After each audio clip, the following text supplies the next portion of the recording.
before the hood, before the arrows, before the name Green Arrow meant fear for the corrupt, there was only Oliver Queen, young, rich, reckless. He lived in luxury, private jets, endless parties, a billion-dollar empire waiting for him. But Oliver didn't care. He didn't want to lead a company.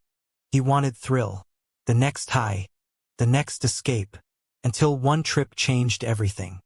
A yacht, a storm, and then silence.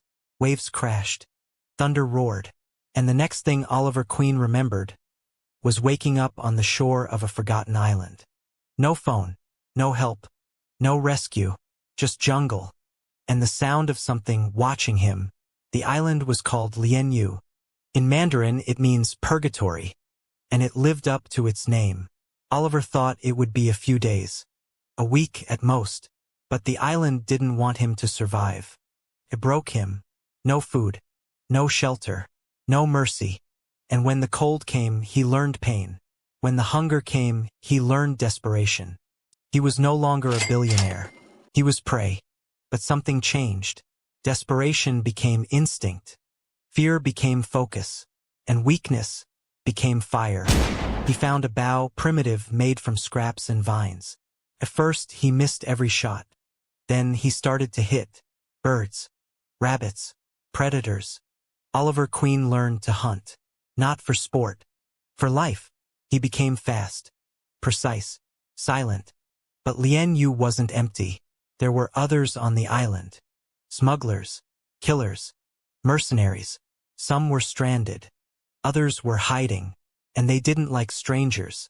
One night they came for him, laughing, armed, confident.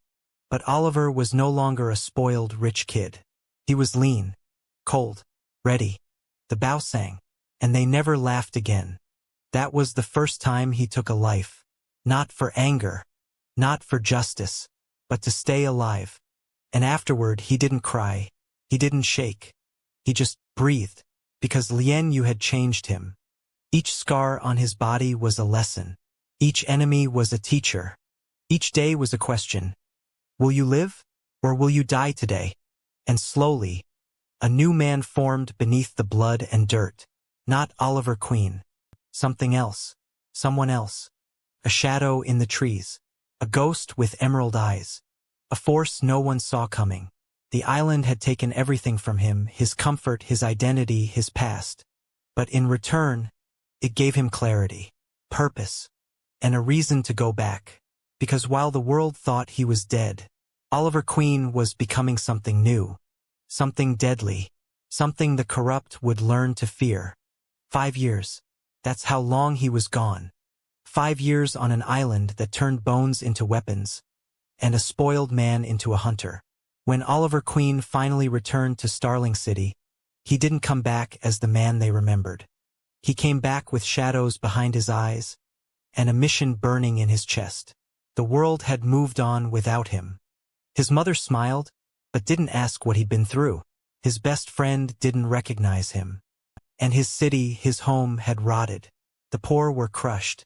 The rich grew fatter. Crime ran unchecked while those in power turned away. And that's when he saw it. The corruption was a sickness, and he had the cure. Not as Oliver Queen, but as something else entirely.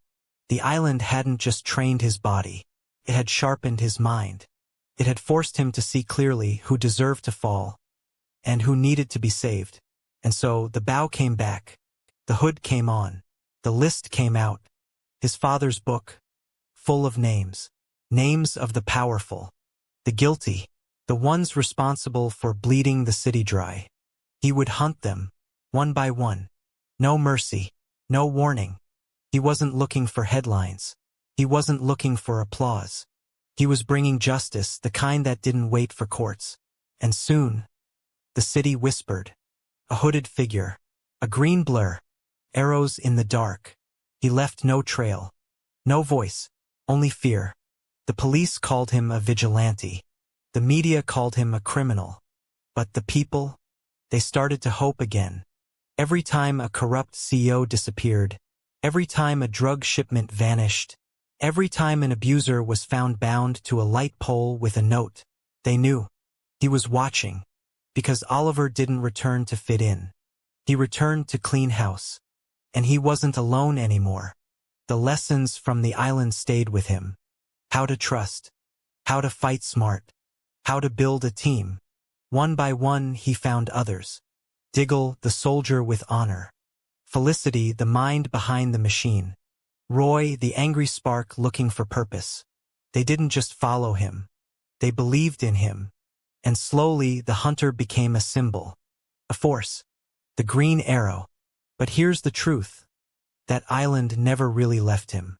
Every time he draws the bow, he hears the wind of Lienyu.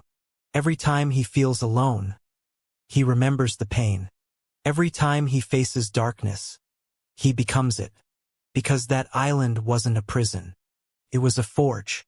And what came out of it was no longer just a man. He became the weapon.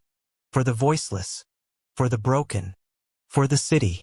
And no matter how many enemies come, corrupt mayors, deadly assassins, superpowered threats, he faces them all the same way, with silence, with focus, with a single arrow drawn in the dark. Because the green arrow is not about vengeance. He's about balance. He sees what the world ignores, and he answers in a language they understand. Precision, purpose, and no second chances.